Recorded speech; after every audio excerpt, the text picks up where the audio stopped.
అండి. నమస్తే ఏం సార్. పేరు మేడం? దుర్గాదేవి సార్. దుర్గాదేవి. ఏం పని చేస్తుంటారు మేడం? పూల కొట్టాను. పూల కొట్టు. ఎట్లా ఉంది మేడం బిజినెస్? పర్వాలేదు సార్. మంచిగా ఉన్నాయా మేడం? మంచిగా పూల రేట్లు ఉంది. ఎక్కువ ఉన్నాయా ఇప్పుడు? అంటే ఇప్పుడు ఏం లేవు సార్ ప్రెజెంట్. ఇప్పుడు అన్ సీజన్ కదా, పెళ్ళిళ్ళ పెళ్లి సీజన్ స్టార్ట్ అయితే కొంచెం రేట్లు ఉంటాయి అన్నమాట. Okay madam. ఇక్కడ నెల్లూరు జిల్లా వ్యాప్తంగా మున్సిపల్ ఎలక్షన్ జరుగుతున్నాయి కండి. ఇక్కడ ఏ పార్టీ గెలుస్తుంది అంటారు? మాది అయితే 6వ వార్డు సార్. పోటీ ఉంది ఇద్దరిది కూడా, టీఆర్ఎస్ది కూడా కాంగ్రెస్ది కూడా. అంటే చైర్మన్ ఎవరైనా అవకాశం ఉంది ఎక్కువ? కాంగ్రెస్ చైర్మన్ మున్సిపల్ చైర్మన్ ఆయన వస్తాడు. కాంగ్రెస్ అంటే ఇద్దరు నలుగురు ఐదు పేరు వినిపిస్తున్నాయి కదా, అందులో ఎవరైనా ఇంకా అట్లా మనకి తెలియదు సార్, కానీ ఎక్కువ కాంగ్రెస్ వస్తుందని టాక్ ఉందన్నమాట. అదొకటే తెలుసు నాకు.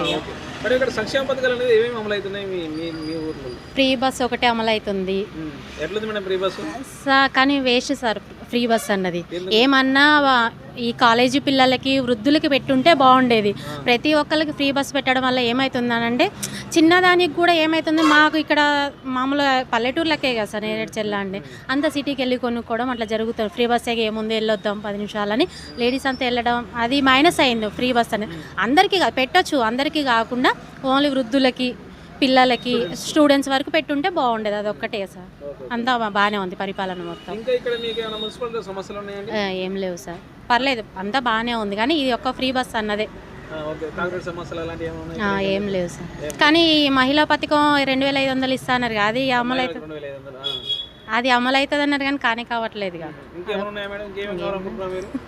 ఏం లేదు సార్, గ్యాస్ అన్నారు, అది కూడా అమలు కాలేదు. ఇంకా అలాంటివి అమలు అయితే బాగుంది. ఈ ఫ్రీ బస్సు ఇలాంటివి అన్ని తీసేసి ఏముంది, మహిళలకి తీసేసి పురుషులకి ఎక్కువ అయిందనమాట.